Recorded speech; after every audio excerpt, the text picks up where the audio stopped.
Hey yo guys, this is Jarrett aka the Saint of Sins on Xbox Live, bringing you another edition of MLB Thoughts for Tuesday, May 1st, 2012. Yesterday I finished strong in my picks, wrapping up the day going 8 for 3 and finalizing the month at 178 and 160. Sadly, the Tigers and Royals game was rained out and will be made up on September 24th. This now marks the 8th postponement of the month of April. Quickly, let's look at today's matchups and see what kind of day of baseball we should expect. We'll begin in Detroit, as the Royals will still send up Luke Hochevar to get his start, to face off against Rick Porcello. I still like Detroit to snap their losing ways. The Orioles will send up Brian Mattis to face off against the Yankees' Phil Hughes. Neither pitcher looks dominant over the opposing lineup, but I'm still going to be picking the Yankees here simply because they found a rhythm with their bats. The Diamondbacks will send up Trevor Cahill to face off against Nationals' Jordan Zimmerman. I like Zimmerman's stuff and what he's been doing as of late, so give me Washington to take Game 2 of this series. Neftali Feliz will take to the mound for the Rangers to face off against the Blue Jays' Drew Hutchinson. Texas is the better team and they're far more consistent than the Blue Jays' offense, so give me the Rangers. The A's will send up Jarrett Parker to face off against Red Sox' Felix Doubront. Right now, the only reason I'm even picking Boston is because their offense has come alive. The Phillies will send up Cole Hamels to face off against the Braves' Brandon Beachy. Both pitchers have really good numbers against the opposing lineups, but I like Beachy's numbers a lot better, so give me the Braves in this game. The Cubs will travel to Cincinnati to face off against their National League Central Division rivals, sending up Jeff Samardzija to face off against Bronson Arroyo. I'm not very confident in this choice, but I'm going to be settling on the Reds to take Game 1 of this series.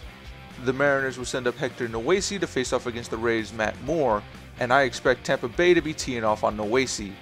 In Houston, the Mets will send up Jonathan Neese to face off against J.A. Happ. I like this matchup for Neese as he's pitching under a 2 ERA lifetime against the Astros. The Indians travel to Chicago to face off against their American League Central Division rivals, the White Sox, sending up Ubaldo Jimenez to face off against Chris Sale. So far I've had to eat crow about Sale's transition into the starting rotation, and I'm happily doing so.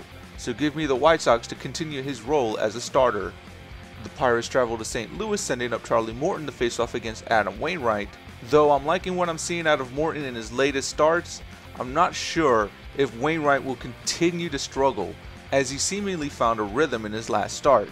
So give me the Cardinals for the safe bet. Ted Lilly will take to the mound for the Dodgers to face off against the Rockies' Jhoulys Chacin, and though Lilly's career numbers against the Rockies are fantastic, unfortunately those numbers slip when he pitches in Colorado, so give me the Rockies to take Game 2 and the series. The Twins will send up Francisco Liriano to face off against the Angels' Jerome Williams. I'm very disappointed in Liriano's performances as of late, so I'll be taking the Angels in this matchup. The Brewers will send up Sean Markham to face off against the Padres' Edison Volquez. And last night, the Brewers' offense seemed to have come alive, and I expect that trend to continue here against Volquez, whose lifetime numbers against this Brewers lineup are really bad. And finally, Matt Cain and the Giants will host the visiting Marlins' Ricky Nolasco. As much as I love Matt Cain, I gotta go with Nolasco in this matchup as he's pitching to under a 2 ERA lifetime against the Giants. That's going to do it for this edition of MLB Thoughts. I will see you guys later. Peace.